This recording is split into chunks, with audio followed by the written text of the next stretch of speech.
La mayoría de las personas que están pasando por desafíos de cáncer, ninguno le está dando cabida. Que su cuerpo tiene una batería ultra sofisticada que de ponerse en marcha podría resolver el problema. Tito Figueroa, apasionado de la medicina y divulgador que une ciencia, espiritualidad y conciencia para explorar el increíble poder autocurativo del cuerpo humano. ¿Cuál es la mentira más grande de la medicina? La gran verdad es, si yo puedo, es mucho más elevado el porcentaje de éxito. El caso de Anita Moorjani es escalofriante. Ella había pasado casi 5 años luchando con un cáncer linfático. La quimioterapia no había funcionado, la radioterapia tampoco, y entra en coma por fallo multiorgánico. Ella entra en un estado ampliado de conciencia mientras está en coma y de pronto abre los ojos. A lo largo de los siguientes 30 días, todos sus tumores desaparecieron. Cada certeza que tú tengas va a tener un factor desencadenante, también va a ser precursora de una... El caso de Anita Moorjani es escalofriante. Ella había pasado casi 5 años luchando con un cáncer linfático. Tenía tumores del tamaño de naranjas y limones esparcidos por todos los canales linfáticos. Ya estaba en desahucio, ya la habían desahuciado, estaba en paliativos sistémicos y esperaban de un momento a otro su muerte, porque ya no, la quimioterapia no había funcionado, la radioterapia tampoco, la inmunoterapia tampoco, es decir, no se había podido hacer nada. Y cuando un paciente lo pasan a paliativos sistémicos es porque ya no se puede hacer nada. A nivel médico no se puede hacer nada y lo que hace la medicina compasivamente es intentar acompañarla con el menos dolor posible, el menos sufrimiento posible hasta su último día. Ya estaba en esa etapa, es decir, que ya no estaba recibiendo más medicación, más que analgésicos, etc.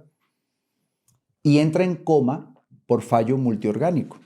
Es decir, no tenía ni siquiera el sustrato vital que le permitiese que su corazón pudiera latir, porque saben, somos un sistema eléctrico, ¿no? Bioeléctrico, que sus órganos funcionasen, etc. Es decir, era una llama que ya se estaba apagando, que se estaba extinguiendo y entra en coma. Inmediatamente la mantienen viva por un respirador artificial, etc. Y están esperando, por petición de la propia familia, que llegue su hermano, que venía en un avión, para despedirse y desconectarla y que muriese. ¿Por qué hago énfasis en esto? Porque ella prácticamente no tenía energía, no tenía vitalidad, no tenía lo que llamamos adenosín trifosfato, que es nuestro combustible energético. Y además desahuciada, es decir, que se esperaban que en los próximos minutos muriera. Ella entra en un estado ampliado de conciencia mientras está en coma. Para ella es una especie de sueño, ¿no? En ese sueño, por alguna extraña razón, como su conciencia estaba como en un grado superlativo de éxtasis en ese sueño, ella ve a su padre, como cuando uno está soñando cualquier cosa, ¿no? Y habla con su padre y tal. Y en medio de esa interacción con su padre que había fallecido, ella entiende, por la propia sugerencia dinámica del padre, que si ella lo decide con determinación, con autoridad, ella podría ejercer soberanía sobre su biología. Y si ella decidiese sanarse su cuerpo, no iba a tener más remedio que sanarse. Ella lo entiende así durante ese sueño. Ella está en coma, pero para efectos de ella está soñando, como cuando soñamos todas las noches. En medio de esa narrativa que ella interpreta con mucha determinación, ella decide entonces sanar en su sueño, que estaba con su papá fallecido. Y de pronto abre los ojos.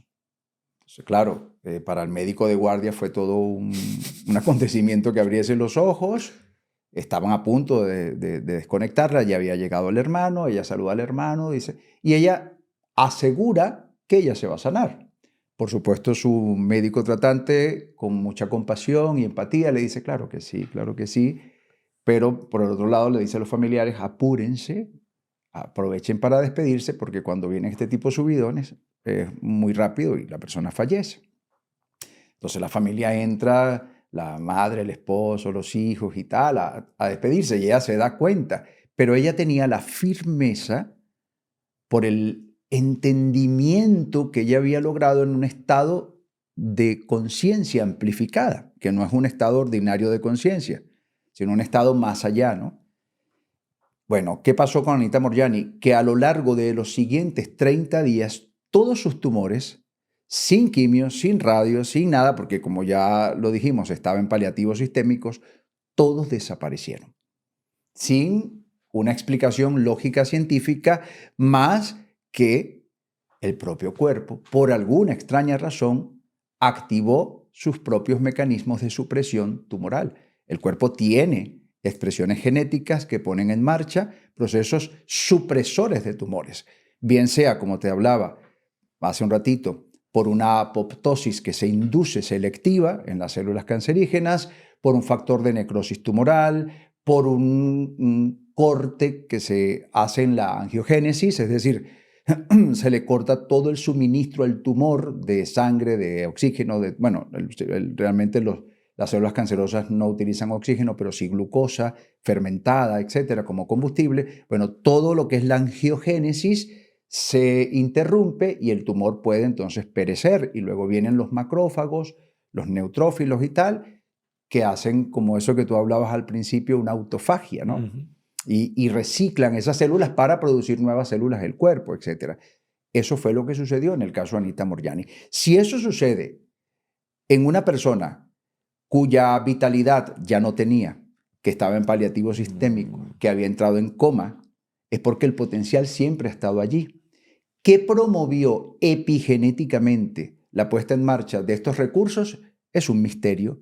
Pero lo importante es que si sucedió en el caso de Anita Moorjani, o por ejemplo en el caso del doctor, que era un neurocirujano, Eber Alexander, entre otros casos conocidos porque claro, llaman muchísimo la atención a la propia ciencia oficial, si ha sucedido es porque potencialmente está en ti y está en mí, está en cualquiera de nosotros, en cualquier etapa.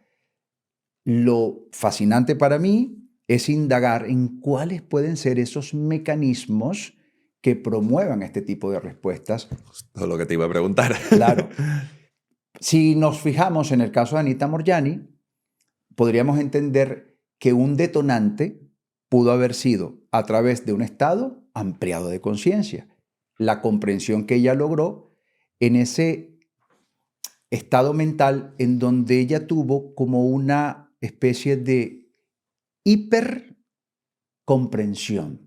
O sea, es un estado de tanta lucidez, vamos a llamarle hiperlucidez, que ella lo comprendió. Digamos que esto se resume en que Anita Moorjani entendió que somos más que un cuerpo, que incluso cuando el cuerpo deja de funcionar, nosotros como entidad real, hay quien le llama espiritual, hay quien le llama alma o lo que sea, como inteligencia, como conciencia o lo que sea, seguimos existiendo.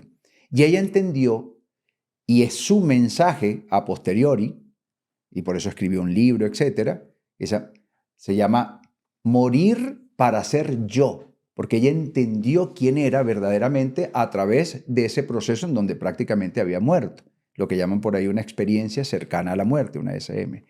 Entonces, ella comprendió por todos nosotros, es decir, que no tenemos que pasar por eso para entenderlo, podríamos ir fomentándolo, que hay un punto mediante el cual nosotros podemos ejercer soberanía biológica, soberanía epigenética. Pero eso tiene otro componente, y es la certeza, la convicción absoluta, la autoridad con la cual ella promueve eso, porque cuando ella entiende con certeza que todos somos capaces de promover unas respuestas autorreguladoras, a partir de ese momento ella no tuvo duda. Ella se lo decía a los médicos, es que yo me voy a curar, es que yo voy a estar en la boda de mi prima, que es dentro de un mes, y en la boda de su prima estuvo. Pero es que ella tenía una certeza inquebrantable, Jordi.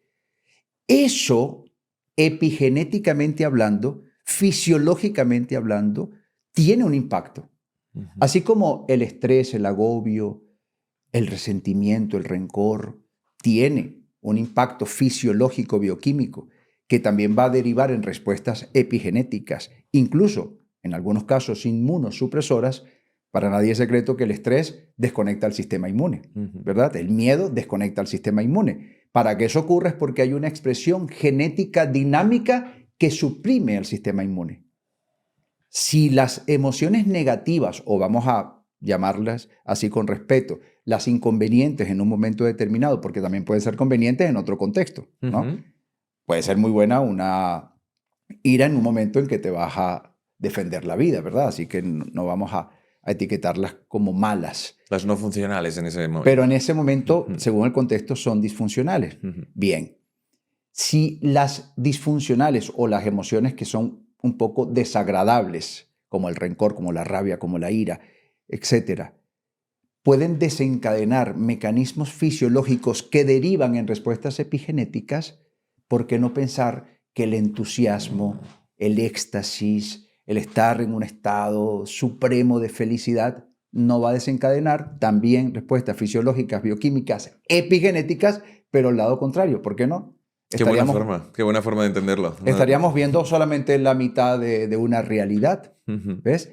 Fíjate que a mí me llama mucho la atención, desde que lo conocí hace muchos años, que el término entusiasmo, lo sabes, ¿no? Sí, Dios en ti, ¿no? Que viene de enteus, del griego enteus, o del latín, una de dos.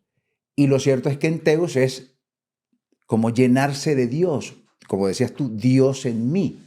Pero el entusiasmo, cuando uno lo experimenta, es una energía imbatible. O sea, no hay manera de que tú puedas detenerte cuando estás entusiasmado. Y se siente, se experimenta muy gratificante. Entonces, tú estás entusiasmado con algo, con tu proyecto, con tu podcast, tú no te cansas. Tú, por cierto, te felicito que lo tienes muy bonito. Tú lo haces todo con aquella mística, aquel amor, aquel orden, lo pones todo bien bonito. Estás entusiasmado, no estás contando las horas, no te quieres ir a dormir, estás lleno de Dios. Ahora imagínate eso mismo en el caso de Anita Moorjani, después de ese estado amplificado de conciencia, donde tiene esa hipercomprensión. Todo ese mes donde desaparecieron sus tumores, ella estaba llena de esa emocionalidad, que repito, para que quede grabado en las personas que tienen poca familiaridad con el tema, esa emocionalidad desprende, desencadena procesos bioquímicos, fisiológicos y epigenéticos que finalmente tienen un impacto. A ti se te ve, Tito, con mucho entusiasmo. Bien, gracias. ¿Lo has tenido siempre? ¿Cómo has conseguido entrar en ese estado? Como todas las personas, nos entusiasmamos cuando algo resuena con nosotros dinámicamente. Probablemente si estuviese hablando sobre otro tema que no resuena conmigo, no estaría en esa alineación y no estaría sintiendo ese entusiasmo. La pregunta aquí es, ¿cómo has conseguido encontrar lo que a ti te entusiasma? Porque yo creo, Jordi, que nosotros en la vida tenemos toda una cantidad multifactorial de circunstancias que, aunque nosotros no nos damos cuenta la mayoría de las veces, tienen mucho que ver con nuestro propósito. ¿Ok? Cuando tú logras alinear tu propósito y al mismo tiempo se convierte en tu modus vivendi, aquello que te va a retroalimentar, así sea económicamente, para tu poder sostener a tu familia y conseguir expandirte y avanzar y crecer, etc. Y eso mismo está revestido de una misión, por ejemplo, porque por lo general un propósito siempre tiene que ver con los demás también. No solo contigo, sino tiene que ver con los demás, con los demás, lo que tú estás aportando, ¿verdad? Entonces, cuando tú descubres ese propósito, ese entusiasmo surge de forma espontánea y natural. Ahora, para tú descubrir ese propósito, tienes que pasar un escáner sobre esas infinitas circunstancias que están marcando un patrón. Y ese patrón te está hablando, es la vida susurrándote, la vida diciéndote por dónde tienes que tomar, cuál es la vía. Cuando uno desoye a la vida y uno sigue disperso y no le haces caso, probablemente no te consigues a ti, no te sientes realizado, sientes que algo te falta, que hay un vacío. Cuando empiezas a hacer caso, así sea porque la vida ya no te habló, sino te gritó, que ha sido mi caso, entonces tomas las cartas en el asunto, te adueñas del tema y dices, no, definitivamente la vida me está indicando que es por aquí. Entonces a mí me ha pasado, yo he pasado por eventos de salud que son graves, por lo menos a juzgar por lo que la ciencia médica nos dice, ¿verdad? Han sido severos y cuando he estado así con la espalda hacia la pared, pues he podido solventarlos, tomando yo también un papel protagónico, hasta el punto que en algunos casos me he salvado del tratamiento médico, que no estaría mal y que yo estaba dispuesto a hacerlo, pero si ya el médico considera que ya no hace falta, pues maravilloso, ¿no? Si te iban a quitar por decir algo la vesícula y ya no te la van a quitar, tú estás feliz, ¿no? Pues lo mismo. Y en esa dinámica, cuando la vida me ha susurrado y luego me ha pegado 4 gritos y lo he entendido, entonces en algún momento yo pasando un escáner entendí que no, definitivamente, si yo he logrado promover mis propios mecanismos de autocuración en momentos muy severos, es porque la vida me está diciendo que es por aquí, que yo debería ser un portavoz de esa información. Lo que decíamos antes de salir en cámara, que tú me preguntabas un poco sobre mi vida, y la verdad es que yo entiendo que el propósito, por lo menos en esta etapa de mi vida, en este momento tiene que ver con ser portavoz de información de referentes médicos, en algunos casos biólogos moleculares, científicos, etcétera, que han aportado investigaciones muy importantes relacionadas con el potencial autocurativo del cuerpo a través, además, de la conciencia. In Other News. Espero que estés disfrutando de la conversación, pero me gustaría parar un segundo para pedirte que te suscribas. A los invitados les encanta ir a un podcast con un número muy grande de suscriptores, así que nos ayudarías mucho si le das a suscribirte porque facilitas nuestro proceso de agendar invitados. Y si te molan las conversaciones y te gustaría que te enviáramos por correo los aprendizajes y las claves de cada podcast, tienes la newsletter abajo en la descripción. Vuelta a la conversación. Es curioso porque en la vida está el propósito. Cuando nosotros giramos e intentamos no vivirlo, es realmente lo que has nacido para enseñar, ¿no? Antes te comentaba, yo siempre he tenido como un estado de ansiedad crónico, de nerviosismo. A través de la evasión, pues he vivido una vida casi no vivida, ¿no? Que no se siente que haya vivido porque no estaba presente, porque estaba en constante fight or flight. Ahora que estoy logrando alcanzar un estado de paz, al menos comparativamente hablando con el pasado, noto que tengo que ayudar a este tipo de persona parecida a mí que vive en ese estado y que se puede salir, ¿no? Y hacer como de portavoz también. En la herida está a propósito, lo evitas, pero al final es lo que te está diciendo el propio universo que enseñes, de algún modo. La pregunta aquí, Tito, es, para no llegar a estar en coma a punto de morir y para no llegar a los tipos de problemas de salud que has tenido tú, ¿cómo podemos aumentar la conciencia sin tener que chocarnos contra la vida? Hoy en día es mucho más fácil porque tenemos las redes sociales y si somos selectivos, por supuesto que no podemos hacerle caso a todo porque si no todo nos hace mal y nada sirve y todo. Pero si a conciencia empezamos a seleccionar la información y tenemos también la inteligencia artificial que nos está ayudando mucho y tal, podemos involucrarnos en promover permanentemente nuestras propias capacidades autorregulatorias. Entonces hay una serie de consejos, podría dar algunos si tú quieres, Sí, claro, que ya te permiten incluso evitar, es decir, algo así como preventivo. ¿Ok?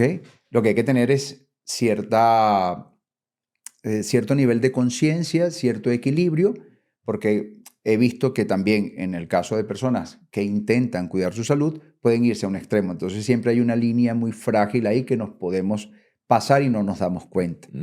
O nos volvemos un poco dogmáticos o nos vamos al otro extremo y no nos percatamos de eso. Pero teniendo un poquito de sentido común, hay algunos consejos que son muy interesantes. Por ejemplo, sabemos hoy en día que la vitamina D, más que una vitamina, es una hormona. Y además está vinculada con infinidad de procesos que son regulatorios en el cuerpo, que promueven la homeostasis, que es el equilibrio biológico del organismo. Que, por ejemplo, ¿cuál es la persona que más sufrió en la emergencia sanitaria que tuvimos hace unos años? El que tenía muy poca vitamina D, por ejemplo. ¿Cuál es la persona que más sufre, que más padece cuando está pasando por un desafío de cáncer, por ejemplo? Quien tiene muy poca vitamina D. Y así sucesivamente podríamos hablar de muchos casos. Entonces la vitamina D hay que tenerla óptima. ¿Y cuál es el precursor natural de la vitamina D en nuestro cuerpo? La energía solar. La energía solar que nos permite metabolizarla a través, tenemos receptores en la piel, tenemos un montón de procesos bioquímicos que promueven la verdadera vitamina D. Porque otra cosa es que uno compre una vitamina D que está patentada y que molecularmente no es exactamente igual a la vitamina D del cuerpo, porque esa no se podría patentar, así que la industria te cambia un poco la conformación molecular para poder patentarla, pero eso no es la verdadera vitamina D. Si hay que tomarla, pues se toma, algo ayudará, pero no es la verdadera. Si nosotros podemos obtenerla a través de la sintetización de la energía fotónica, a través de nuestra piel y un montón de procesos químicos, pues yo diría que una forma sensata de garantizarnos siempre tener niveles óptimos de vitamina D es exponernos al sol de forma adecuada. Tú, por ejemplo, tienes un buen bronceado, se nota que llevas sol de forma sensata. No es que te vas a broncear y a quemar, y eso es otro exceso. La sal puede ser muy buena, pero si te comes 2 kilos de sal, te mueres. El agua es muy buena, pero te tomas 5 litros en 5 minutos y también te puedes morir, o 10 litros en 5 minutos, ¿verdad? Entonces, todo con sentido común.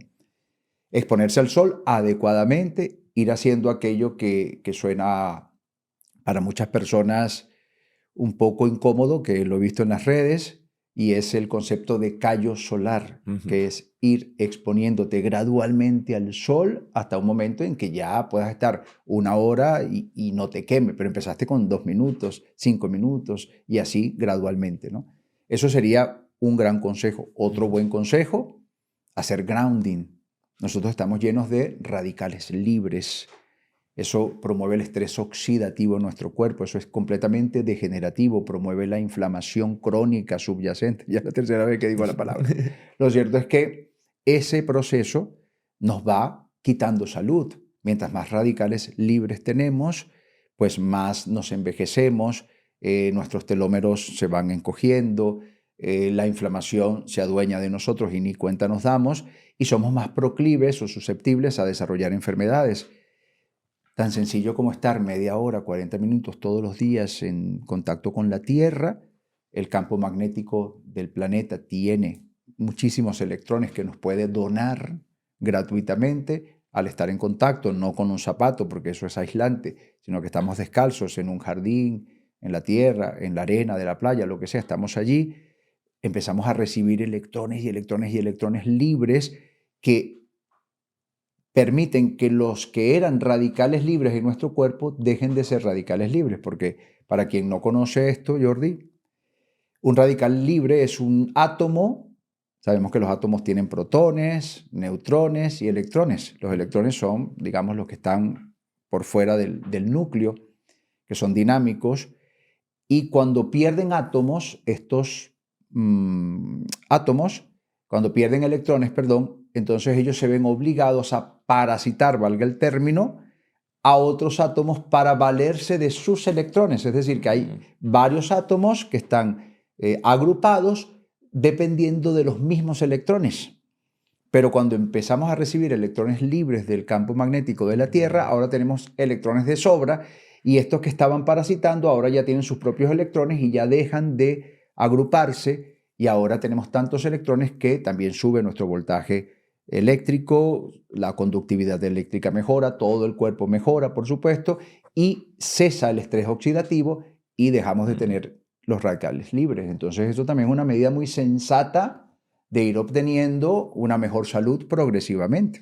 ¿Cómo gestionas el grounding concretamente, Tito? Porque si vives en una ciudad y solo tienes parques, que pragmáticamente... Tienes que ir al parque. Si no tienes un jardín en tu conjunto residencial y tal, yo, por ejemplo, lo hago de la siguiente manera, ¿no? Anecdóticamente lo cuento.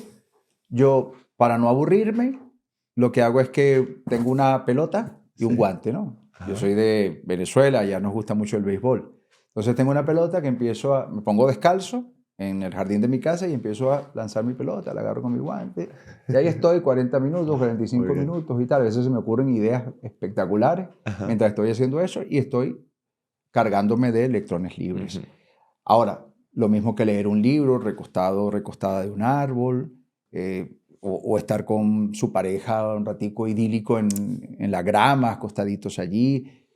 Buscar que eso sea un momento ameno, pero tener en todo momento la conciencia, que también eso tiene un efecto epigenético, la conciencia de que estoy haciendo esto como un compromiso conmigo, porque he tomado las riendas de mi salud a voluntad, a conciencia, y estoy ejerciendo pues cierta soberanía sobre mi biología con esto, pues tener esa conciencia y disfrutarlo. Hemos comentado tomar el sol para la vitamina D, groundear para los radicales libres. Por ejemplo, en tu caso, dejar de tomar cafeína porque tenías el sistema nervioso un poco Muy alterado, sí. desregulado. ¿Qué más es tomar soberanía sobre tu cuerpo? Cuando se analizan las, digamos, zonas del mundo más longevas, tienen algunos aspectos en común. Y uno de estos aspectos es que comen muy poco o nada de alimentación industrializada. ¿Okay? Hay que tomar en cuenta que nuestro diseño biológico, nuestro diseño genético no sabe si tú estás comiendo arroz o una piña o un trozo de carne. Lo que sabe es de moléculas. Y hay moléculas que son completamente compatibles, que digamos metafóricamente encajan en la configuración del propio cuerpo a nivel biológico, que son moléculas que provienen de la naturaleza y que el cuerpo en su diseño genético reconoce, que son absolutamente compatibles. Pero hay conformaciones moleculares que no son compatibles porque son sintéticas. Entonces, cuando nosotros comemos cualquier alimento industrializado, que vemos un montón de letras y números entre los ingredientes y que en vez de tener 2 o 3 ingredientes tiene 15 y ves un montón de componentes sintéticos, uno tiene que tener conciencia de que ninguna de estas sustancias, ninguna de estas moléculas son compatibles porque no provienen de la naturaleza. Así que nuestro cuerpo, como mínimo va a tener un rechazo. ¿Y cómo el cuerpo demuestra el rechazo? Aunque sintomatológicamente no lo podamos considerar o percatarnos, creando respuestas inmunes. ¿Ves? Nuestros mecanismos de defensa se ponen alerta. Entonces el cuerpo, mediante, por ejemplo, las dendríticas, que son como nuestras patrulleras, identifican que han ingresado enemigos. Eso empieza a alterar al sistema inmune porque están ingresando enemigos. Ahora que estoy viendo la serie Vikingos, pues me lo imagino tal cual como cuando los vikingos entraban, irrumpían en otra nación y tal, pues inmediatamente se activan los mecanismos de defensa. El sistema inmune empieza a crear anticuerpos para batallar con todo eso que está ingresando. Si permanentemente estamos alimentándonos con comida industrializada, estamos permitiendo que cualquier cantidad de sustancias que no son compatibles con nuestro diseño genético entren al cuerpo y eso va alterando cada vez más al sistema inmune. Así que es normal que en algún momento termine desregulándose porque el sistema inmune no es nuestro enemigo, es nuestro aliado, pero se puede alterar.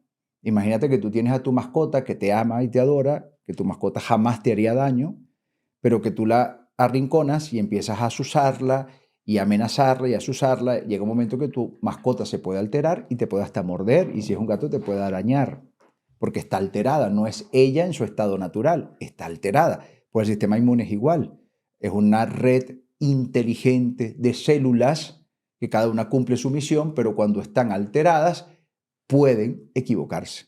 Entonces el sistema inmune, de tanto crear anticuerpos todos los días, porque si no es una, no es una cuña, pero si no es una Nutella, es un refresco gaseoso de ese que todos conocemos, o si no, algo enlatado, y es todos los días ingresan estas sustancias, el sistema inmune se va alterando. Cuando se desregula, puede confundirse, y las propias células que están allí para defendernos podrían estar confundiendo, por decir algo, tejidos de la tiroides con el gluten, que está genéticamente modificado y por eso no es compatible, y podría estar atacando tu propia tiroides, y luego el médico te dice que tienes un hipertiroidismo o un Hashimoto, una tiroiditis, etc., y que tu sistema inmune está atacando a tu tiroides y tú no entiendes por qué. Obviamente porque está desregulado. ¿Ves? Y asimismo, pues cualquier otra cosa. Todo lo que vaya alterando el sistema inmune puede llegar a un momento en que debilite al sistema inmunitario, y teniendo el potencial de reparar una anomalía, no lo hace cuando podría hacerlo, porque o está suprimido, desregulado o debilitado, y aunque el cuerpo podría resolver esa anomalía, no la resuelve. O está muy disperso. Digamos que informáticamente el sistema inmune no está funcionando correctamente. Está tan ocupado tratando de resolver, no sé, un desequilibrio terrible en la microbiota, tratando de resolver sabes que no, por ejemplo, en nuestro colon, en nuestro intestino, tenemos unas células que se llaman enterocitos, que son las que permean pues nuestro intestino. Entonces llega un momento en que de tanta inflamación por comer comida industrializada, imagínate que estos son los enterocitos, el tejido se estira como una tela que se estira y en ese estiramiento empiezan a haber micro roturas que permiten que sustancias ingresen a la sangre que no deberían estar allí. Y eso va a alterar aún más al sistema inmune. ¿Okay? Entonces el sistema inmune está tan ocupado por todo aquello que por esa situación, esa distensión intestinal, eso se llama intestino permeable o hiperpermeable.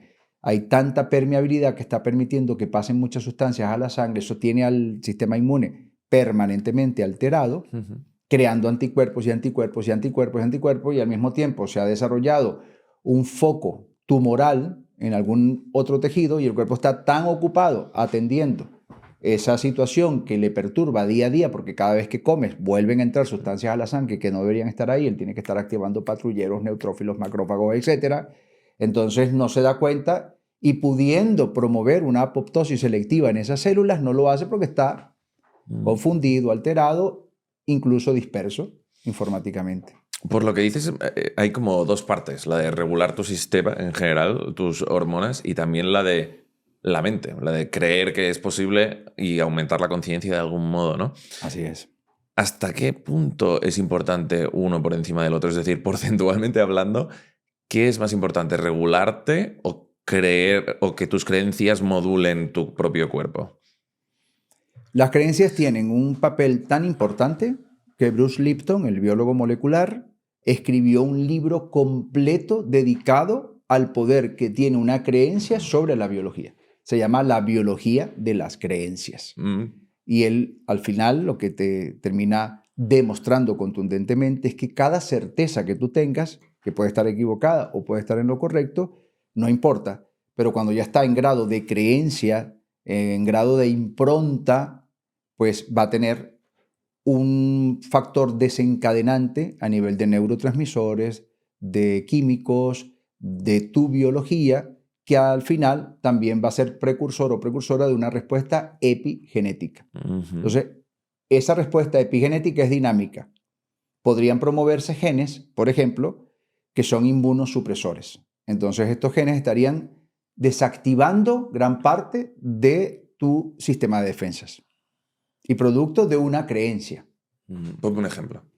Una persona que recibe un diagnóstico por error va al médico, el médico también es susceptible de equivocarse, ¿verdad? De hecho, mi papá tuvo 5 diagnósticos distintos, nunca supimos cuál era el correcto, ¿verdad? Fue a 5 especialistas distintos y cada uno tenía un punto de vista distinto. Es decir, que hay un margen de error y lo ha demostrado también una inteligencia artificial que se utiliza para la medicina hace varios años, que se llama Watson. Ha demostrado que en algunos sectores, en algunos ámbitos, el margen de error del diagnóstico médico humano es muy alto. ¿Okay? Incluso en la propia inteligencia artificial hay un margen de error, solo que es menor. Imagínate lo complejo que es, Por lo tanto, imagínate que una persona recibe un diagnóstico de metástasis, y esto es un caso que me acaba de suceder, por ejemplo, anecdóticamente con una alumna. A ella le diagnostican una metástasis en pulmones, y ella entra en una depresión. Empezó a despedirse de la hija y todo, y porque tiene una única hija, y empezó a hacer todo lo que responsablemente debe ser alguien que entiende que va a morir. Entonces, claro, esa respuesta epigenética, esa creencia sembrada por un diagnóstico, a partir de ese momento empieza a promover respuestas que probablemente son entrópicas en el cuerpo.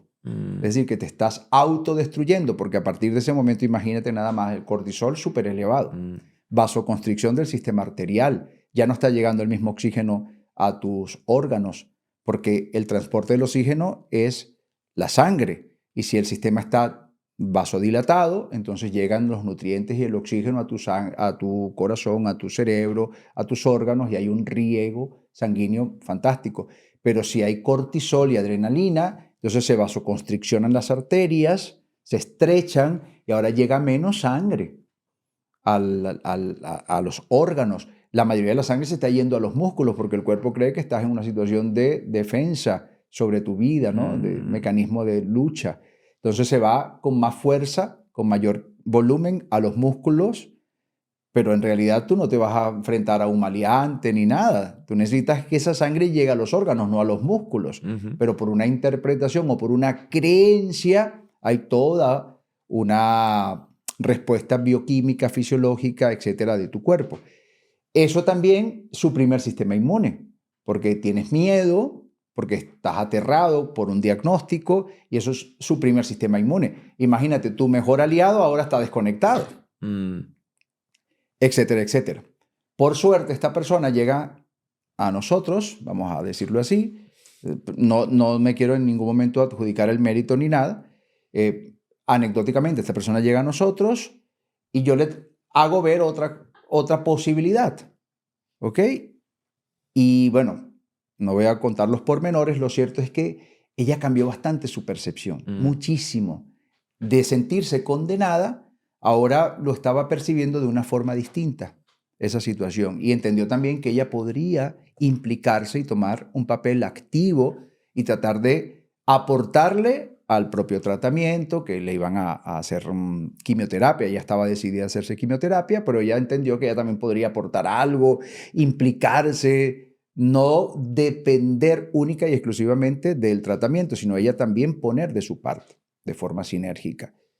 Resulta que hubo un nuevo examen y le detectan, o ahora diagnostican distinto, y le dicen, mira, no sabemos qué pasó, pero creo que nos equivocamos, no era metástasis, era una infección. Era una infección a nivel pulmonar y nosotros nos confundimos, pero era una falsa larva. Tu cuerpo lo ha manejado como una infección y ha ido devorando todo eso.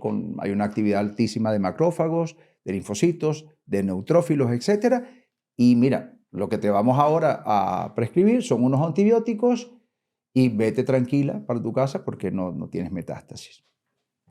Entonces, no sabemos si el cambio de percepción, más un audio que ella estuvo escuchando, no sabemos, tuvo un impacto epigenético, activó respuestas, por ejemplo, que activaron el factor de necrosis tumoral y entiende que si una célula cancerígena o un tejido, un tumor de células cancerígenas, ¿verdad?, empieza a entrar en necrosis, eso es tejido muerto.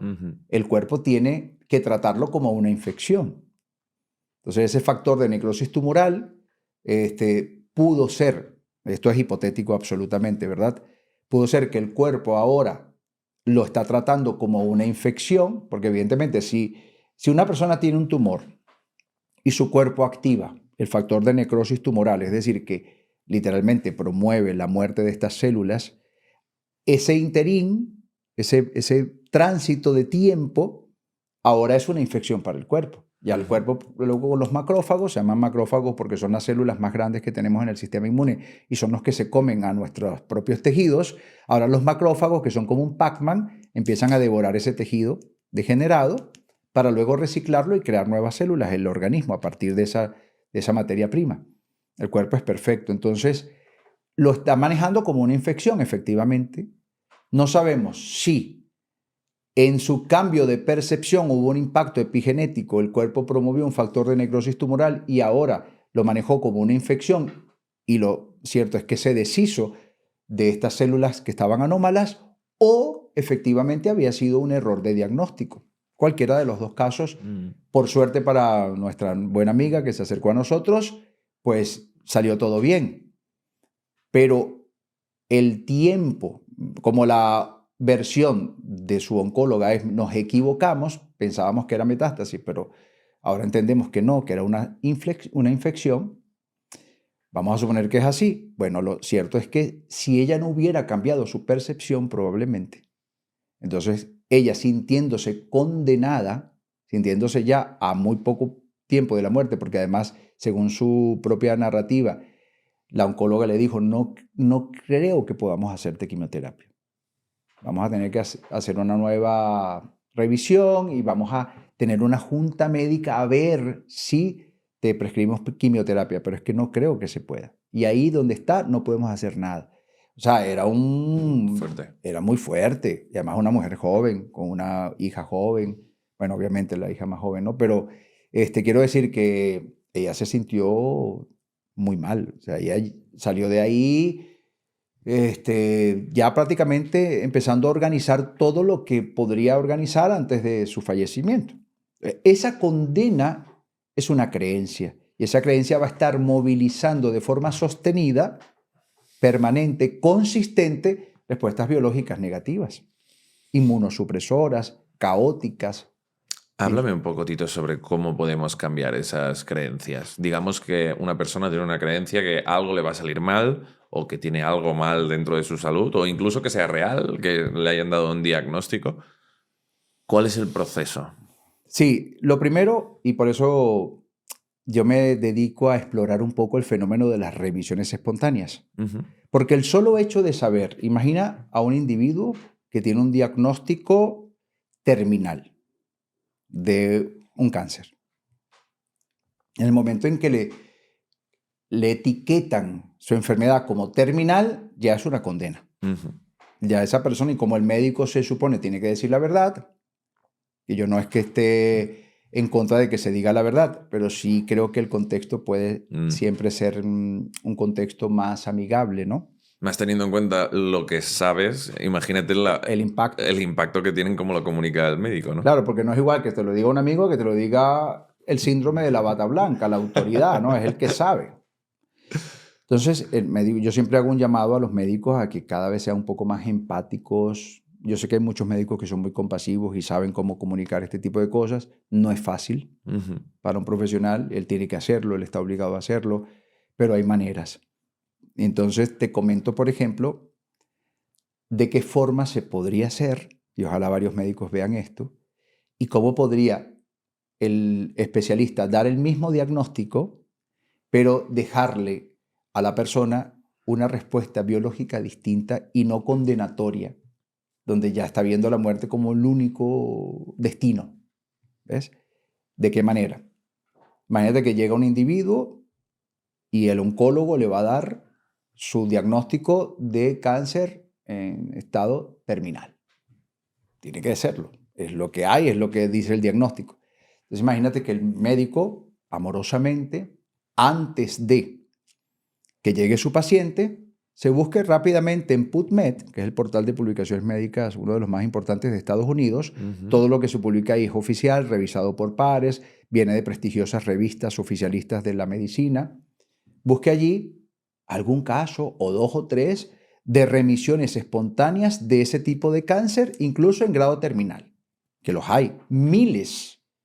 La otra vez estaba haciendo yo un ejercicio con mis alumnos y conseguimos en PubMed, buscando el término remisiones espontáneas, regresiones espontáneas y reversiones espontáneas, que viene a ser más o menos lo mismo. Lo que pasa es que depende del artículo del caso, pues el médico lo bautiza de una forma o de otra. Encontramos en total casi 100.000 casos de remisiones espontáneas de distintas enfermedades. Había cualquier cantidad de tipos de cáncer distintos, de lupus, de enfermedades supuestamente incurables, etc. Había de todo. Eso es para uno disfrutarlo. Entonces imagínate que este doctor, este oncólogo amoroso, empático, considerado, se busca 3 casos, ahí en PubMed, 3 casos de remisiones espontáneas del mismo cáncer que tiene esta persona. Imagínate un linfoma no Hodgkin, ¿no? No Hodgkin. Entonces los imprime y llega a su paciente y le dice, mira, tienes, según la medicina que yo he estudiado, tienes un linfoma no Hodgkin en etapa terminal, es un cáncer linfático. Desde la medicina que yo estudié y que yo promuevo, no podemos hacer nada, pero estuve buscando en la literatura de la medicina y he encontrado varios casos de remisiones espontáneas de este tipo de cáncer. Y el paciente le va a decir probablemente, ¿y qué es una remisión espontánea? Le va a decir, bueno, es cuando el propio cuerpo obra prodigiosamente y recupera al paciente. Es decir, que no fue por intermediación del medicamento, sino por el propio potencial autocurativo intrínseco del cuerpo.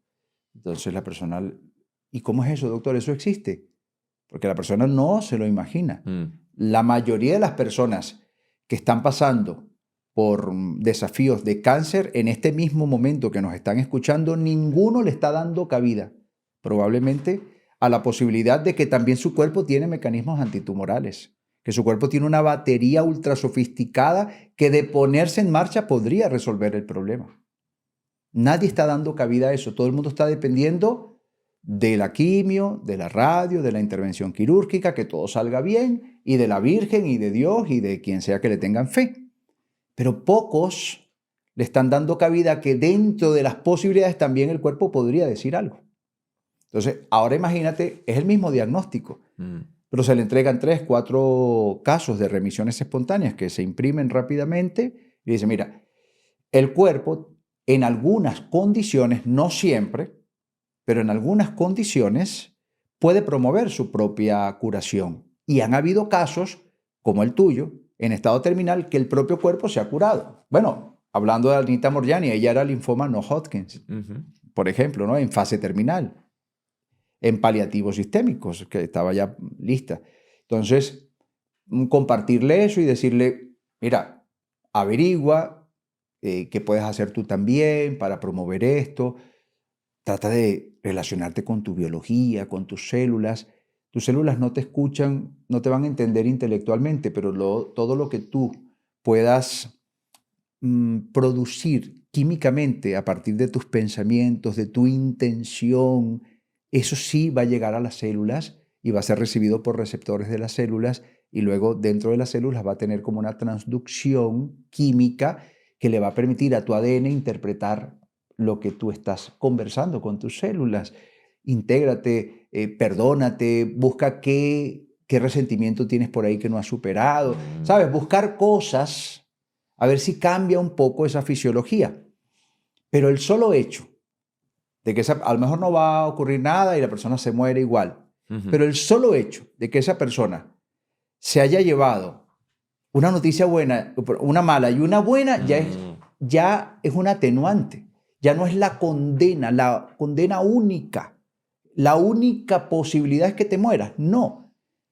Está la posibilidad de que te mueras porque tienes un cáncer avanzado, pero mira, han habido casos, y estos son 3, pero aquí hay muchos casos que el propio cuerpo se ha recuperado. Mira, a través de un proceso de fe, probablemente, de reconciliación con la vida, de promover algunos hábitos que son favorables, como los que hablábamos hace un ratito. No sé, que la persona haga algo y que por lo menos ya no se fue con esa condena única, sino que ya tiene un paliativo, ya tiene algo a lo cual por lo menos aferrarse con esperanza. Eso fisiológicamente también tiene un impacto. Para bien, para bien.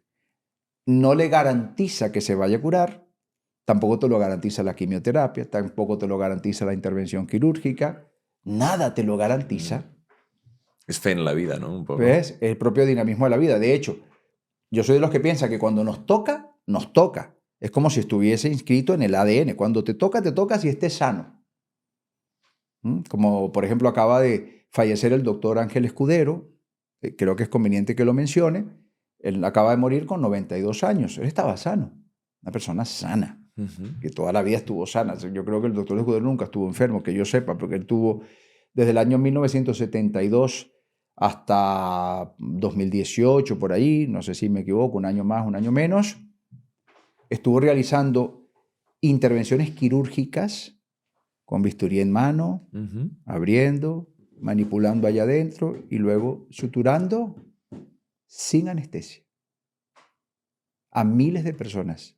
Es decir, que las personas entraban por su propio pie al quirófano, eran intervenidas quirúrgicamente por el doctor y no se les administraba anestesia y sin dolor, que es lo más importante. ¿Cómo? ¿Cómo? Ahí está. El doctor Escudero enseñaba a estas personas con una cita previa cómo promover su propia analgesia, que es lo que el doctor Escudero bautizó como psicoanalgesia volitiva, que es lo mismo que decir tu propia anestesia a voluntad. Esa anestesia también es epigenética y nace de una certeza. El doctor Escudero enseñaba, porque yo me formé con él también, estudié presencialmente en el 2013 con él. Por eso te decía que yo soy un portavoz. Yo me he formado con Joe Dispenza, con Bruce Lipton, con Bradley Nelson, el doctor Escudero, y todo lo que yo aprendo luego lo vocifero, pues lo divulgo. Eso es mi misión, mi propósito, ya que yo no soy médico, pero aprendo de los médicos. Pues en este caso, el doctor Escudero, por ejemplo, es médico, Bradley Nelson es médico, etc. Entonces, él enseñaba a las personas en una cita previa cómo activar un predominio del sistema nervioso parasimpático. Una vez que la persona lo lograba, que entiendas, es el equilibrio del sistema nervioso más regenerativo, más sanador, ¿okay? El simpático es el estrés, el agobio, el de la supervivencia, y el parasimpático es el de la relajación, de la regeneración, de la curación. Entonces él enseñaba a la persona primero a entrar en un predominio parasimpático muy sobresaliente sobre el simpático, y luego con certeza, con autoridad, con soberanía, darle la orden al cuerpo a que se anestesie. Y lo probó durante miles de intervenciones quirúrgicas y partos donde no hubo anestesia y no hubo dolor, digno de un premio Nobel. Pero no le dan un premio Nobel porque el negocio de los analgésicos es multitrillonario, así que no sería muy conveniente que esto se divulgue mucho. No porque la industria sea mala, sino porque la industria siempre le va a dar cobertura a lo que le conviene. A lo que no le conviene no lo va a tomar muy en cuenta. Eso es lo que ha pasado. La obra del doctor Escudero es digna de un premio Nobel, pero no ha tenido mucha difusión, mucha divulgación.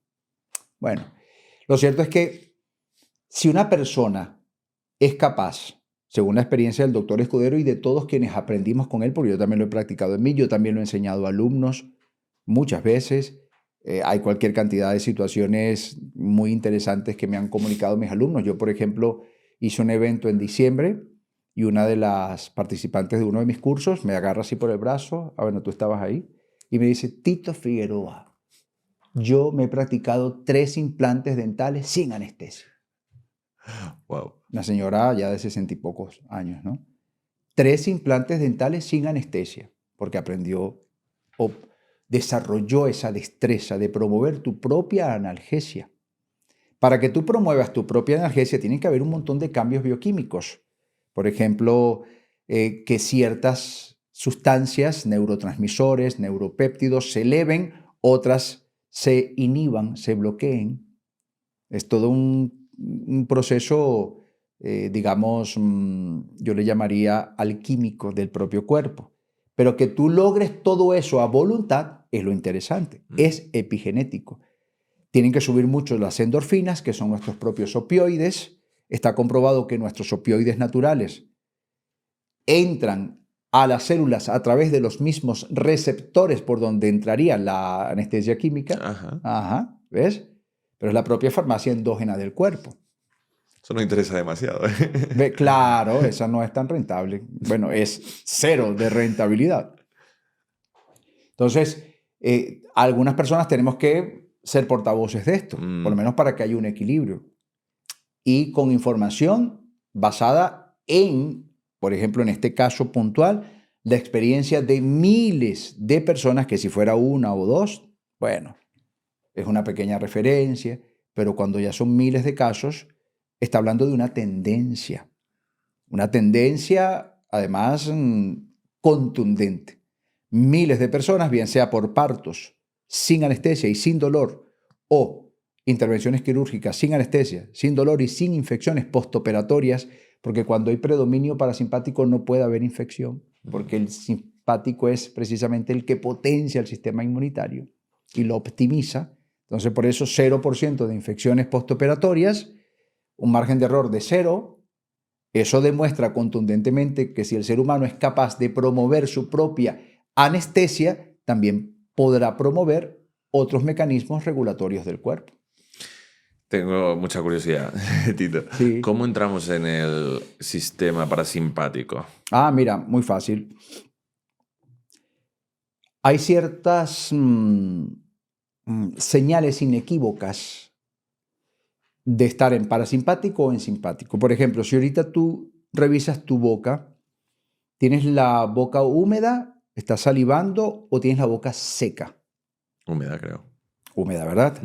Bien. Si tú tienes la boca húmeda es porque el nervio vago está activo.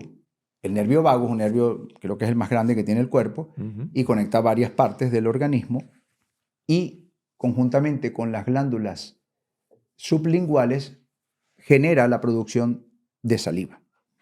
Si tienes el sistema nervioso parasimpático predominando, tu nervio vago está activo y tú tienes la boca llena de saliva, húmeda. ¿Te ha pasado que en algún momento tienes estrés o en un momento de lucha o huida? No sé si te ha pasado que tienes que enfrentarte a algo, un peligro, así sea un perro que te quiere morder o lo que sea. ¿Se te seca la boca? No lo sabría, no me acordaría, pero seguramente. En una discusión acalorada, en una rabia, en un momento de miedo, se te seca la boca. Cuando eso sucede es porque el sistema nervioso simpático está predominando. Y como consecuencia de este predominio se paraliza el nervio vago, entonces no estimula las glándulas sublinguales y tu boca se seca. ¿Ves? Entonces, por lo menos para escanearnos día a día, si yo tengo mi boca húmeda o medianamente húmeda, bueno, hay un equilibrio entre simpático y parasimpático. Si tengo la boca seca, hay un predominio simpático que es bueno única y exclusivamente si tienes que luchar o huir. Si no estás en eso, entonces no es conveniente. Necesitas el parasimpático. ¿Qué descubrió el doctor Escudero? ¿Qué intuyó? No sé.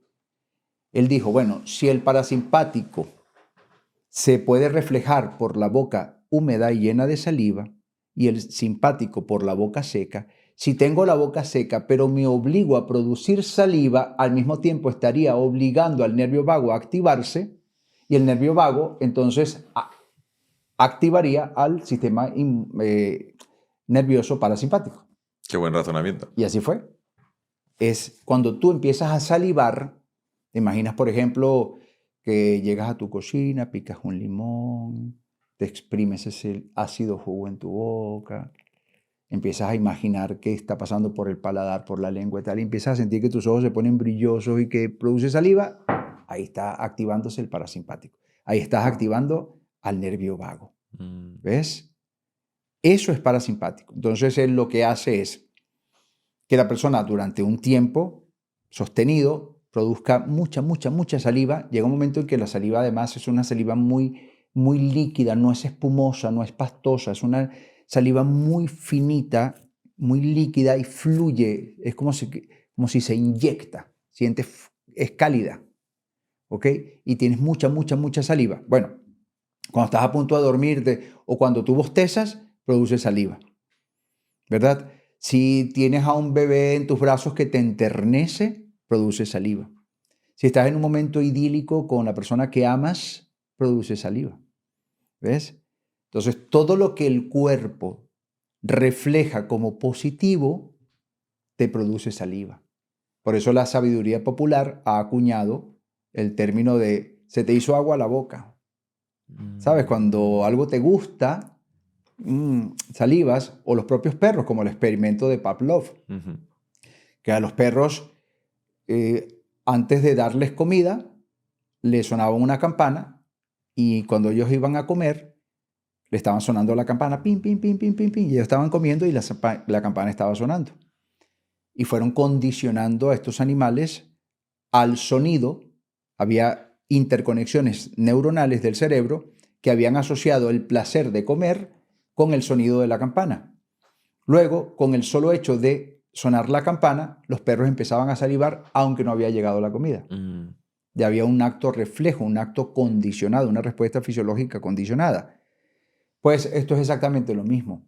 Entonces, producimos primero mucha saliva, puede ser con el ejemplo del limón o directamente con el limón mismo. Pones una gotita o como hago yo, que siempre tengo en mi escritorio, aceite esencial de limón y estoy trabajando y de pronto sí siento que la boca la tengo un poco seca porque a veces estás ahí respondiendo emails, lo que sea, o respondiendo comentarios en el canal de YouTube que a veces te dicen cualquier cosa o lo que sea y te sientes un poquito estresado. Solo con respirar esa esencia de limón, wow, tú sientes que eyectas saliva por aquí, ¿sabes? Eso ya está generando un predominio parasimpático. Qué fuerte, qué hack más bueno. Es un biohack. literal, literal. Y claro, yo cuando me noto más nervioso de lo normal, lo que intento es como meditar, por ejemplo, o pararme un momento y simplemente respirar. ¿Eso también ayuda a entrar en parasimpático? Claro, porque la respiración profunda acaricia el nervio vago también, lo mismo que producir saliva. O sea, la respiración que llamamos diafragmática, que no es la pectoral, porque si tú respiras acá arriba, subes aquí, no estás acariciando, no estás interactuando el nervio vago, pero si es diafragmática, al mover el diafragma, mueves el nervio vago y ahí empiezas a activar una salivación también, que es lo mismo que predominio parasimpático. También hay otros biohacks que yo descubrí. A ver. Y es este, si quieres lo puedes hacer. Empiezas a soplarte el dedo pulgar. Ajá. Respiras profundo, por ejemplo, los que están en casa que lo hagan. Y exhalas poco a poco acariciando tu dedo pulgar con la brisa, ¿no?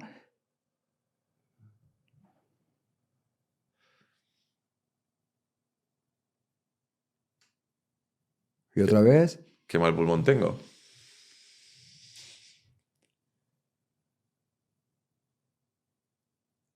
Mira, mis ojos como ya están, como se ponen brillosos, Sí que se ha valga el visto. término, ¿no? Ya estoy a punto de bostezar. Si la persona en casa lo sigue haciendo, va a bostezar. Hostia, Eso es predominio parasimpático. ¿Me ha calmado? Te calmó, ¿ves?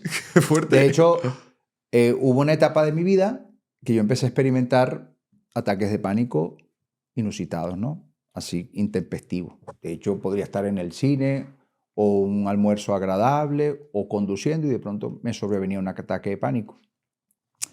Entonces, las primeras veces fui al médico porque cuando tú tienes el corazón así y empiezas a hiperventilar y tal, tú crees que te está dando algo, no sabes qué es. Y para eso no hay nada mejor que la medicina. Vas al médico y el médico descarta que sea un tema del corazón, no es una angina de pecho, no es nada del corazón, esto es nervioso, esto es un ataque de pánico. Perfecto. Una vez que ya lo sabes, ahora tienes que empezar a poner un poco de autogestión. ¿Ok? Siempre hay que ir a los médicos, al psiquiatra, al psicólogo, a quien sea. Yo no estoy diciendo que no, estoy hablando un poco de autoayuda, por lo menos aunque sea en el proceso. Entonces, yo descubrí esto y llegué a tener, para que tengas una idea, ataques de pánico. Recuerdo una vez conduciendo en Italia 3 horas desde Ancona a Bolonia. Durante 3 horas estaba yo consumiendo un coche y en esas 3 horas me dieron 3 ataques de pánico. Y las personas que estaban conmigo no se dieron cuenta. Lo pude controlar soplándome el dedo. Iba manejando y el corazón...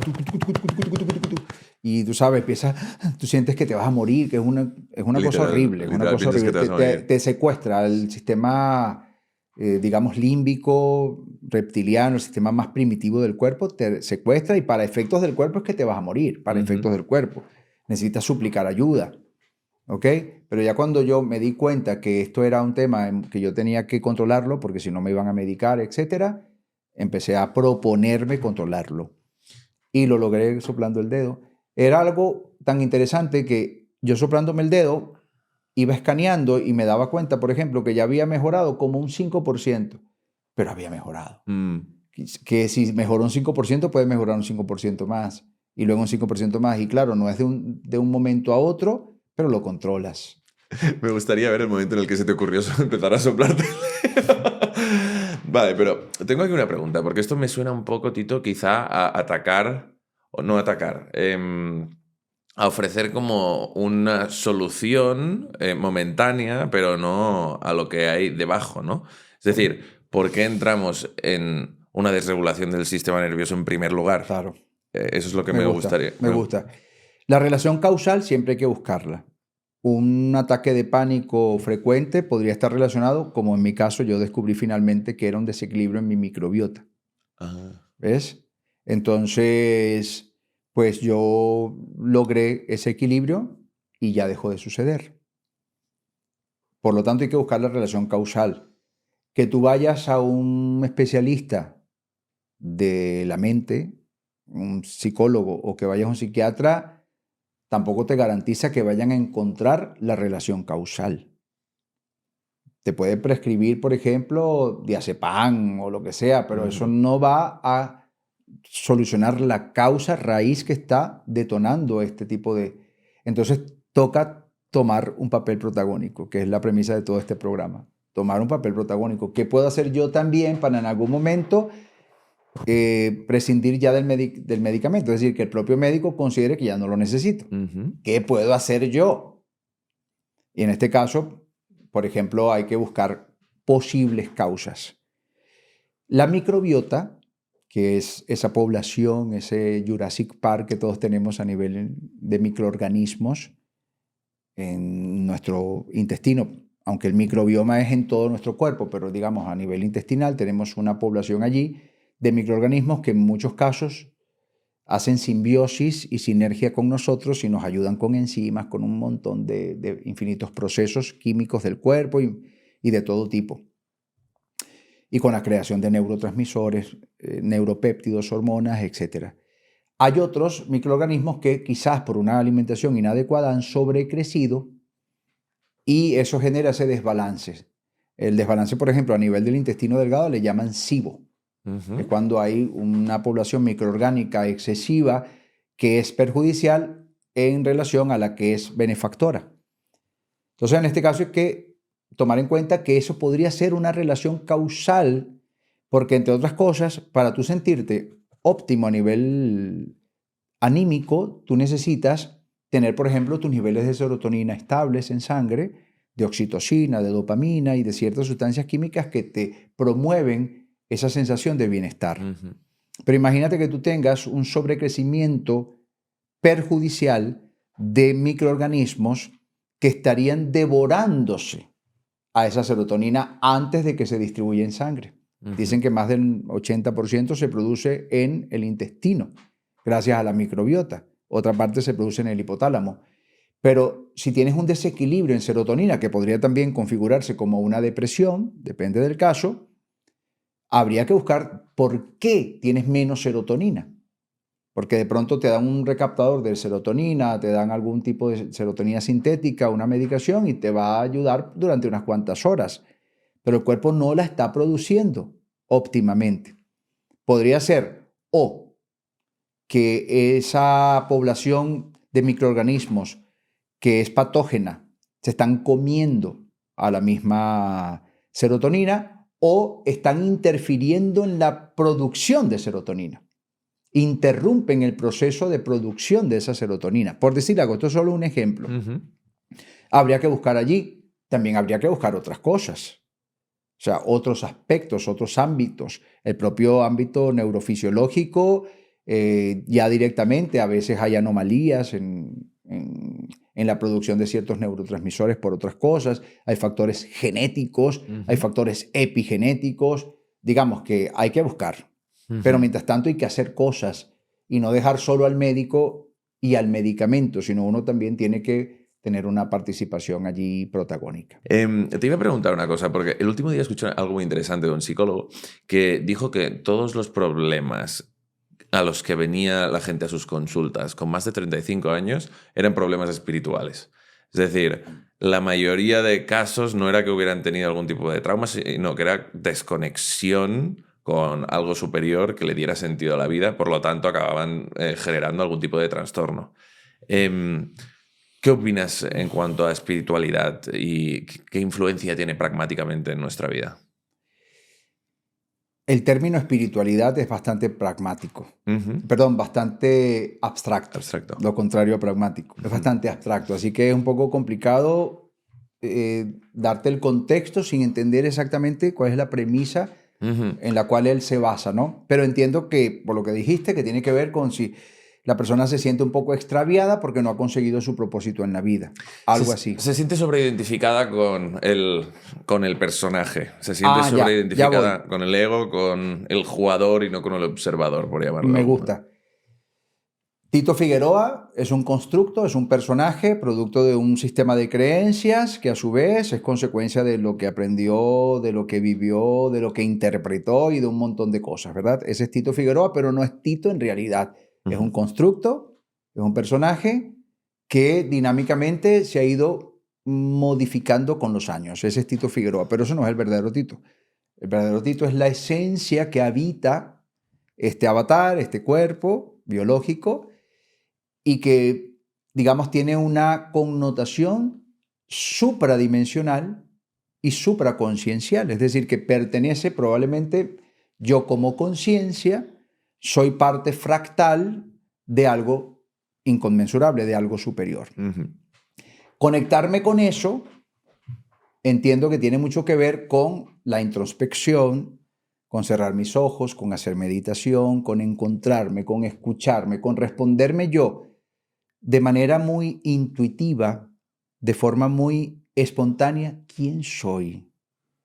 ¿Para qué estoy aquí? ¿A qué vine? O sea, esas preguntas muy propias de las personas cuando empiezan a madurar y no de cuando andas en piloto automático. Por lo tanto, esa crisis de espiritualidad podría estar relacionada, entiendo, con estas personas que viven muy en piloto automático y en ningún momento hacen esa introspección, nunca se dedican a entender que son parte de un engranaje, probablemente que para nosotros los seres humanos, desde este nivel de conciencia que tenemos, todavía es absolutamente desconocido. Pero la búsqueda ya es un paso. Tratar de reconocerte, de entender, de ver más allá de lo que te puede mostrar la propia sociedad, con sus sesgos, sus creencias limitantes, etc. Cuando una persona está demasiado metida en su rutina, en su cotidianidad y en su piloto automático, pues muy poco tiempo tiene para encontrarse consigo mismo, y intuyo que por ahí vendría esa crisis de espiritualidad que este psiquiatra, creo que era, psicólogo, manifiesta que ha podido evidenciar o identificar en la mayoría de sus pacientes. Me imagino que la cosa viene por allí. Lo veo bastante ligado como a lo que comentabas tú antes, ¿no? El poder de la mente. Sobre todo es eso, entender... Mira, yo siempre pongo un ejemplo pragmático porque soy Capricornio, ¿no? Soy tierra. Entonces, cuando tú no tienes Tú no tienes conocimiento al principio de la vida, entonces trabajas de trabajos que no te dan demasiado rédito, ¿no? Trabajas por 1.200 euros y tal. Desbloqueé a los 20 y pico años el mundo comercial porque un amigo me habló de él y entonces entendí que la capa del funnel era un poco más abierta, ¿no? De algún modo, era una capa de una cebolla. Yo estaba mirando abajo y luego pude ver más allá. Luego emprendí y vi que el límite no eran 3.000 euros de ser comercial, sino que eran muchísimo más. No había límite de algún modo, ¿no? A medida que vas adquiriendo conocimiento y te vas enfrentando a información nueva, vas abriendo la mira, de algún modo. Entonces, yo creo que con la espiritualidad o la conciencia, que al final es el poder de la mente, ¿no? Lo que te crees capaz de hacer como personaje y como supraconciencia de algún modo, cuanto más arriba ves, más te crees capaz de hacer. Y creo que la conexión con el entender que no eres el personaje, el entender que no eres el cuerpo físico, te permite acceder a lo que accedió la mujer que has dicho cuando estaba en coma, ¿no? Eso es a lo que me estoy refiriendo. No, y lo que lo que has desarrollado es fascinante. Claro, lo que tú acabas de describir es fascinante porque tú has encontrado lo que diríamos popularmente el meollo del asunto. Si tú te ves desde el personaje, estás lleno de creencias limitantes, de sesgos, porque tú al final te has contaminado de todo lo que te dice la sociedad. Si eres capaz de trascender eso, de ubicarte en una instancia superior de conciencia y te empiezas ya no a ver como ese cuerpo físico que está muy limitado a esos 5 sentidos, sino que empiezas a verte desde una perspectiva superior, como dices tú, amplías la mira, amplificas la mira. Y ahora hay toda una cantidad probablemente de atributos que anteriormente no eras capaz de ver que están en ti, por ser quien eres. Y esto se lo atribuyo yo, por ejemplo, y yo no soy religioso, pero me viene a la mente cuando en la Biblia se dice que fuimos creados a imagen y semejanza del Creador. Si tú te pones a ver la fragilidad del ser humano, por lo menos como ser humano, lleno de sesgos, de creencias limitantes y muy dependiente entonces uno pensaría, oye, entonces mi creador es bastante limitado, porque si yo fui creado a imagen y semejanza de él, pues entonces él será limitado igual que yo. Pero eso sí lo estoy viendo desde el constructo, desde el personaje, como dices tú. Pero si lo veo yo como conciencia y que soy parte de una conciencia suprema, los atributos de mi conciencia priman por encima de todas las limitaciones que uno ve en el ámbito humano. A partir de allí, entonces, se abre el abanico de posibilidades porque ahora tienes otros atributos y otros recursos con los cuales contar que antes no los habías descubierto. Así que me gusta. 100% de acuerdo. Y al final, lo que siempre intento preguntar es cómo aumentamos, ¿no?, ese nivel de conciencia, cómo podemos ser capaces de creer que somos más de lo que ahora mismo creemos, ¿no? Como aumentamos... Bueno, de hecho, el podcast se llama Zoom Out, aleja la perspectiva, ¿no? Como sé capaz de verlo desde fuera. Es verdad. Y es la exposición a la información lo que te hará creer que eres más capaz. A mí me pasó al principio con el dinero y luego con el podcast, a medida que he ido atrayendo más y más invitados, me va desbloqueando nuevos niveles de creencias. Digo, hostia. Ahí está. Bueno, mira, o sea, hoy es el puro ejemplo. Con todos los ejemplos que has puesto de reversiones espontáneas, ¿era? Remisiones espontáneas, reversiones espontáneas y regresiones espontáneas. Vale. Pues, claro, yo me he quedado flipando. No sabía esta información, ahora la sé, está. existe, es un caso real. He expandido un poco más lo que creo que soy capaz de hacer, ¿no? Pero yo me imagino a alguien viéndonos, yo qué sé, con 20 años, que se expone a este tipo de información por primera vez, lo primero que piensa es que tú estás loco. Claro. Lo segundo que piensa es que yo también.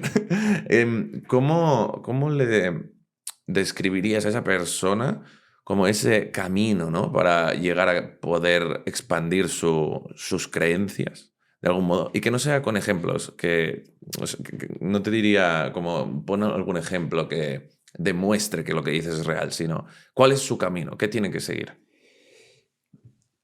Tiene que ir contemplando nuevas referencias que desbloqueen esos niveles de comprensión que en este momento, por carecer de esas referencias, no puede abarcar. Te doy un ejemplo, aunque tú me dijiste que lo hiciera sin ejemplo, pero que No. si tú me pones a mí a catar vinos, yo no tengo referencias. No sé cuándo un vino es añejo, cuándo tiene taninos, cuándo tiene, no sé, hay un montón de términos y tal que los que catan vinos saben y dicen, no, bueno, este vino tiene esto, tiene el otro, tiene... Ellos tienen las referencias para entender cuándo un vino es bueno y cuándo no. Uh-huh. De pronto tú tienes las referencias para saber si un cantante es bueno, porque tú dices, bueno, yo le mido las inflexiones, el melisma, puedo ver la calidad de vibrato, la impostación de la voz. O sea, tienes referencias para, en la sumatoria de todas estas, calificar si la persona canta bien o no. Uh-huh. Alguien que no dispone de esas referencias podría decir que canta bien o canta mal, pero es su punto de vista absolutamente sesgado y muy limitado, porque no tiene referencias para entender si alguien canta bien. O sea, si tú me dices que Eros Ramazzotti canta bien, probablemente es porque tú desconoces cuáles serían los parámetros para entender que alguien canta bien. Está bien que lo pienses, porque como has asociado las canciones de Eros Ramazzotti con canciones bonitas, entonces a ti te parece que canta bien, pero alguien que cante no puede haber, no puede cantar bien. Si va para un festival, pierde. ¿Ves? Pero claro, ya nosotros asociamos unas canciones muy lindas, muy bonitas, con su voz, así que nos suena agradable. No significa que cante bien. Uh-huh. O hay uno por ahí que está muy de moda, que es el que tiene más billones de visualizaciones, que canta...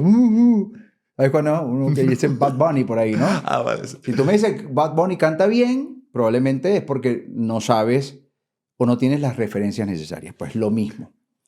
Si una persona nos escucha hablando de estos temas, de que el cuerpo tiene un potencial autocurativo y tal, probablemente diga, no, yo no creo en eso. Yo soy escéptico. Entonces yo le invitaría a que primero investigue y después que tenga referencias, tome una decisión sobre si es escéptico o no. Porque si tú dices ser escéptico sin conocimiento de causa, sin referencias, tú no estás siendo escéptico. Tú simplemente te estás sesgando por algo que te resulta incómodo. Cuando lo escuchas por primera vez, te resulta incómodo. Yo no creo en eso. Ahora las referencias. Sí. Si una persona entiende que un pensamiento sostenido en el tiempo es información organizada que va a desencadenar moléculas mensajeras que son neurotransmisores, moléculas mensajeras, es decir, que llevan un mensaje y que ese mensaje va por sangre y llega a las células y las células reciben el mensaje por unos receptores específicos y que luego que llegue dentro de la célula hay una señalización intracelular para entender el mensaje y una transducción para entender el mensaje, y ahora el ADN, en virtud de entender ese mensaje, va a expresar nuevos genes que mediante la codificación de proteínas pondrán en marcha mecanismos en el cuerpo. Si alguien entiende eso, entonces comprende que un pensamiento sostenido, cabal, con certeza, con autoridad, podría tener un poder epigenético, un impacto epigenético, mejor dicho. Me ha encantado la explicación. Ahí está. Pero hasta que alguien no entienda eso y no ve esa relación, no lo va a entender. Va a decir, no, esto es mentira, esto es un vendehumo. Y claro, lo va a decir porque no tiene las referencias necesarias. Ahora, después que lo haya analizado, ya tiene las investigaciones y ha hecho, no sé, experimentos y tal, y ahora se considera escéptico de eso, ya hay que hacerle más caso, porque diríamos en mi país tiene los pelos en la mano, los pelos del burro en la mano, ¿no? Sabe que el burro es negro, pues tiene los pelos en la mano, una forma coloquial de decirlo. Ya está hablando con propiedades. Aún así, podrían haber ámbitos y aspectos que se le escapan. ¿Dónde escuché? Dan Coe, creo que decía, es un... Bueno, Sí. ¿Sabes quién es? Sí, Me encanta. Habla sobre que ya no sobrevivimos a un plano físico, sino que sobrevivimos a un plano mental. Nuestra supervivencia está asegurada, Tal vas cual. al supermercado, compras comida y sobrevives, pero ahora sobrevivimos a nuestra identidad. Es decir, lo que nosotros creemos de nosotros mismos es lo que luchamos para... Siempre, bueno, el sistema nervioso reticular, ¿no? Se le llama el coche rojo. Siempre intentamos encontrar patrones que nos hagan sentir cómodos con la identidad que nosotros tenemos. Y si te fijas, cuando tú te expones a una información de nuevo, me imagino que una persona progresa muchísimo más rápido en sus años de vida cuando dejas de rechazarla de primeras. Es decir, el tiempo que pasa entre una información que recibes nueva y que decides darle la oportunidad de que pueda ser real e investigarla, si lo alargas mucho, aprendes mucho más lento que si lo alargas poco. Es decir, nueva información, lo que acabas de decir, que ha sido perfecto. No. Ya. Pasa un mes, aún no. Pero en cambio, si la ves y dices, hostia, es que esto destrotona toda mi identidad actual. Pero si la escuchas y dices, puede ser. Voy a investigar. Ahí progresas muchísimo más rápido. Claro, yo siempre hablo del término dar cabida. Ajá. Darle cabida a, en este caso, por ejemplo, que darle cabida a que podríamos tener nosotros una incidencia sobre nuestra propia epigenética, y la epigenética es dinámica y podría desencadenar procesos autorreguladores del cuerpo, ¿no? Pero lo que tú decías es muy interesante porque tenemos un sistema reticular ascendente, que es como nuestro amortiguador de la realidad, es como nuestro filtro de la realidad. A ver, cuéntame. ¿Verdad? En virtud de tu sistema de creencias y de tus interpretaciones, el sistema reticular te muestra cosas a ti que de pronto a mí no me muestra, y viceversa. Ajá. En la medida en que amplificamos ese sistema reticular ascendente, en esa medida le estamos dando cabida a más cosas que antes no, por ejemplo. El problema de las personas que de principio dicen ser escépticas es que cierran mucho su sistema reticular y ya no dan cabida a muchas cosas y quedan como dogmatizados, quedan ahí encerrados, ¿no? Y la vida es mucho más compleja de lo que nos podemos suponer como para ser dogmáticos, porque hay muchas cosas que en la medida en que la propia ciencia avanza, bueno, la ciencia es el mejor ejemplo. ¿Cuántas veces la ciencia no ha tenido que retractarse claro, porque estaban equivocados? ¿Qué permite al científico avanzar? Precisamente el cuestionar lo que ya se sabe. Porque si te quedas atrapado en solo lo que ya se sabe y a partir de ahí, si hay sesgos, entonces tú podrías estar haciendo una investigación sobre un esquema errado. Ahora fíjate, bueno, de hecho hay un caso muy curioso con toda la medicación y todos los tratamientos del Alzheimer. Todo lo que se ha hecho para el Alzheimer, nada sirve. no es secreto para nadie. Nada sirve, nada. No es que una persona empezó a tomar una medicación para el Alzheimer y ahora está mejor cognitivamente. No.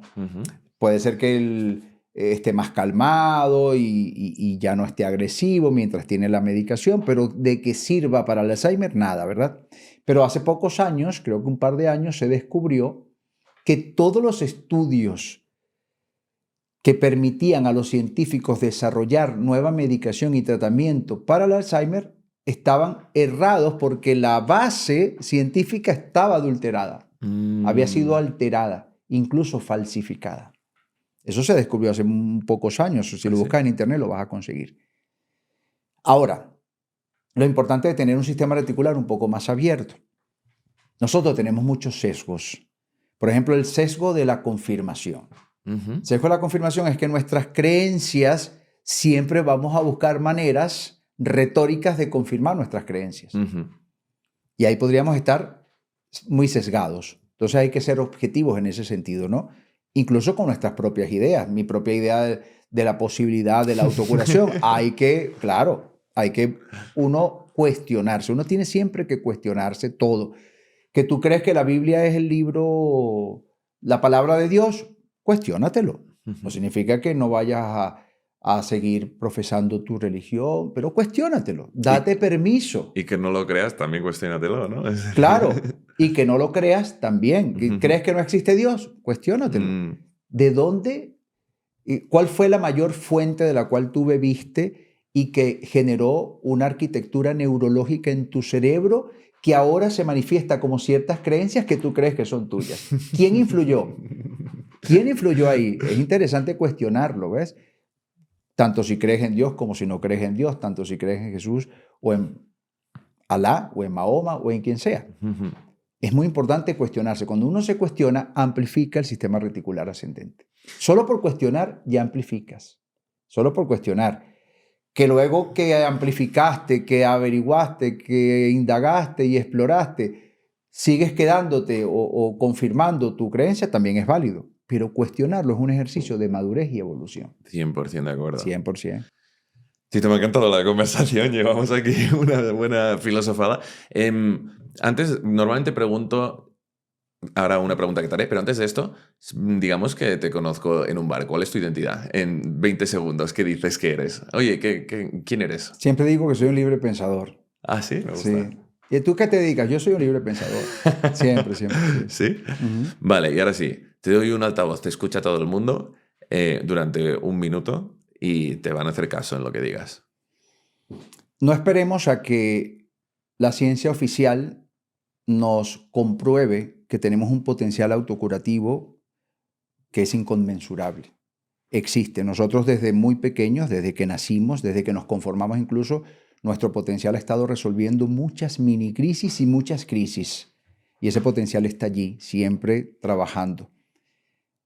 La forma como nosotros somos capaces de activar a voluntad, con soberanía, eso es la asignatura pendiente de la mayoría de nosotros los seres humanos. Entonces yo invito a todos que nos están viendo ahora a que pongan un poco de su parte y busquemos, que exploremos nosotros dónde yo puedo comprobar que tengo ese poder, que tengo esa capacidad de ejercer cierta soberanía sobre mi biología, y a partir de ese momento llegará un punto en que lograremos alcanzar una masa crítica y ya la ciencia oficial se vea obligada a reconocerlo y a compartir muchos más estudios, incluso a indagar más sobre ese potencial que todos tenemos. Creo que es nuestra asignatura pendiente como seres humanos y también como industria. La industria también debería ponerle un poquito más de foco a esto.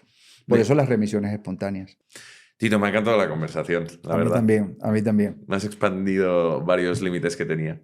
A mí también, porque tu aportación ha sido muy instructiva también. Muchas gracias. Me ha encantado. Y gracias a tu audiencia que se quedó hasta el final.